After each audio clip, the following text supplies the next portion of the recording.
हर रोज आदमी के जीवन में अलग अलग कामों की महत्व होता है, अलग अलग कामों की महत्वाकांक्षा होती है। रोज किसी काम में विशेष नहीं रहता मन हर रोज एक नया काम चुनता है और उसके लिए विशेष आकर्षित रहता है। पर किस कार्य से भला होगा और किस कार्य से क्षण भर का सुख मिलेगा, यह निश्चय सत्संगी लोग कर पाते हैं विवेकपूर्ण बुद्धि से। आज आपने विवेकपूर्ण बुद्धि से निर्णय किया कि कथा ही जीवन में परम सुखदायी है, इससे अनंत अनंत समय तक सुख के साधन जुटाए जा सकते हैं। विवेकपूर्ण बुद्धि ही आनंद का भोग भोगती है और कमाने खाने की जो बुद्धि है वो कोई आनंद का भोग नहीं भोगती है। वो क्षणिक क्षणिक सुखों को भोग कर ही आपको भ्रमित करती रहती है और उसके प्रति लालच पैदा करती रहती है। बुद्धि का और मन का यही सब धर्म है। जो सुख बहुत छोटे समय के लिए हमारे पास आता है, मन उसमें अटकता है, बुद्धि उसमें अटकती है। व्यासपीठ से मैं कहना चाहता हूं, जो भी करना है दीर्घ काल के लिए करो, लंबे समय का। जैसे टारगेट बुद्धि में होता है आपके परिवार को लेकर, घर को लेकर, कमाई को लेकर। आप में से कोई भी व्यक्ति ऐसा नहीं है जो अपने लिए कमा रहा हो। सब परिवार का नाम लेके कमाते हैं, सबके पीछे परिवार है, ऐसा सब मानते हैं और उसी तरह का जीवन जीते हैं, वैसे ही कर्म करते हैं। नहीं कोई अपने लिए घर बनाता है, न कमाई के लिए परिश्रम करता है। जो कुछ हो रहा है वो परिवार को गिनकर हो रहा है। पर संस्कृत में, शास्त्रों में जो परिवार है वो 4 लोगों का नहीं है। हमारा जो परिवार है, ऋषि मुनियों ने जो लिखा है, तो ऋषि मुनि कहते हैं वसुदैव कुटुंबकम। और वसुदैव कुटुंबकम का अर्थ तो सब जानते हैं, सारा संसार ही हमारा कुटुंब है, परिवार है। और हमारे ऋषि मुनि, हमारे पूर्वज तो सारे विश्व को अपना परिवार मानते हैं, क्योंकि दुनिया का जन्म हमारे ही वंश में हुआ है, हमारे हिंदुस्तान में, हमारे भारत में हुआ है। सारी दुनिया इस धरती पर पैदा होकर के पसरती चली गई है। कहाँ लंदन, कहाँ कनाडा, क्या अमेरिका, क्या मॉरिशस, क्या स्पेन, क्या माल, कोई भी देश हो, सब देश भारत का ही बीजारोपण है।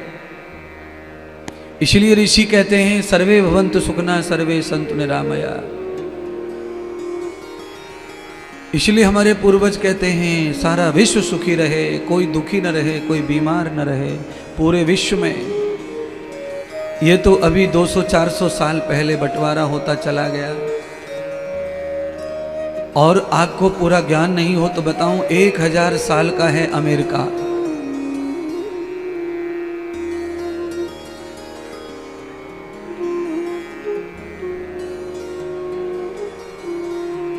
उससे पहले केवल भारत,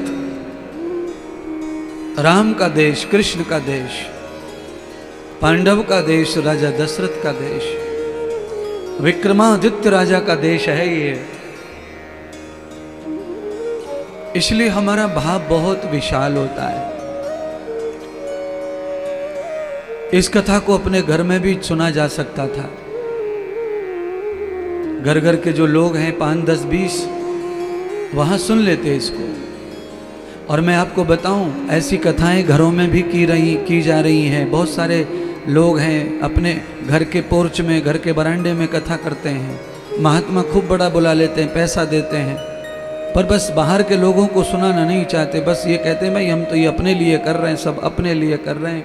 हमारे ऋषि कहते हैं कि अपने लिए तो घास फूस सब करते हैं, सारे जानवर ऐसा सोचते हैं।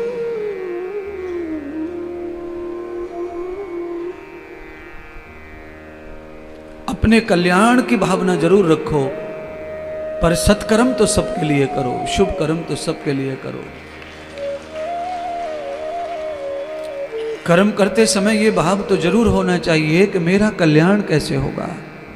उस समय आप अपने पन में जाओ, केवल्य में जाओ, अकेलापन रखो, साथ में रखो कि सबका कल्याण कैसे होगा। सर्वे भवन्तु सुखिनः, सर्वे भद्राणि। भद्राणि का अर्थ ही है कल्याण, बहुवचन।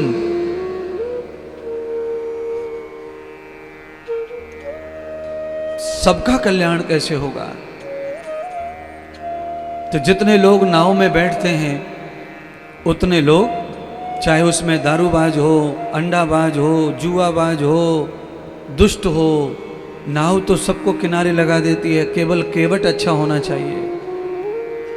इस पंडाल में सभी लोग धर्मात्मा तो आके नहीं बैठे, सब जो मैं नाम ले रहा हूं ऐसे ही बाज बैठे ही सब। पर ये जो नाव चल रही है, इसे इंद्रदेव इस समय चला रहे हैं, ये सबको पार करेगी, क्योंकि इसको नशा नहीं है इंद्रदेव को। ये पी के गाड़ी नहीं चला रहा है, ये सूझबूझ से गाड़ी चला रहा है। ये सारथी है और इसकी गाड़ी को चलाने वाला परमात्मा है। गहरी नदिया नाव पुरानी, नदियां गहरी और नाव पुरानी। पुरानी नाव में पानी चूहने लगता है, पानी भरने लगता है, पानी से नाव धीरे धीरे डूबने लगती है। अगर सद्गुरु खेवक न हुए, चालू न हुए, चालाक न होते तो पानी डुबा देता नाव को। इसलिए अच्छा है कि पानी को समय पर गुरुदेव निकालते रहते हैं। पानी का मतलब है जबरदस्ती घुसी बुराई, तृष्णा, लालच, स्वार्थ, उसे विवेक की उस चप्पू से ज्ञान की परात भर भर के नदी में डालते नाव से। उससे क्या होता है, पानी बहता भी रहता है पर नाव डूबती नहीं है, तैरते तैरते यथार्थ पहुंच जाती है। इसलिए बहुत ज्यादा दिन नहीं रहना चाहिए बिना सत्संग के। हफ्ता, 2 हफ्ता, महीना, 15 दिन निकल गए, भूल से कोई बात नहीं है, पर ढूंढते रहो सत्संग कहाँ चल रहे हैं, कौन महात्मा आए हैं, कौन महात्मा आए हैं। अपने आप को पहुंचाते रहो, सफल करते रहो। जरूरी ये नहीं है कि अपनी पहचान वाला ही हो पंचर जोड़ने वाला। पंचर हुआ है नोएडा में और पहचान वाला है इधर केशवपुरम में, तो गाड़ी तो वहीं खड़ी रह जाएगी। जरूरत यह है कि जहां पर भी पंचर वाला दिखे पहले पंचर लगवाओ, गाड़ी में हवा भरवाओ, पहले अपने घर आने की सोचो। ये मत सोचो कि वो हमारे नहीं है, ये हमारे नहीं है, वो हमारे नहीं है। सब हमारे हैं और कोई हमारा नहीं है। जो पेट में से निकलता है वो कुटाई करता है माता पिता की।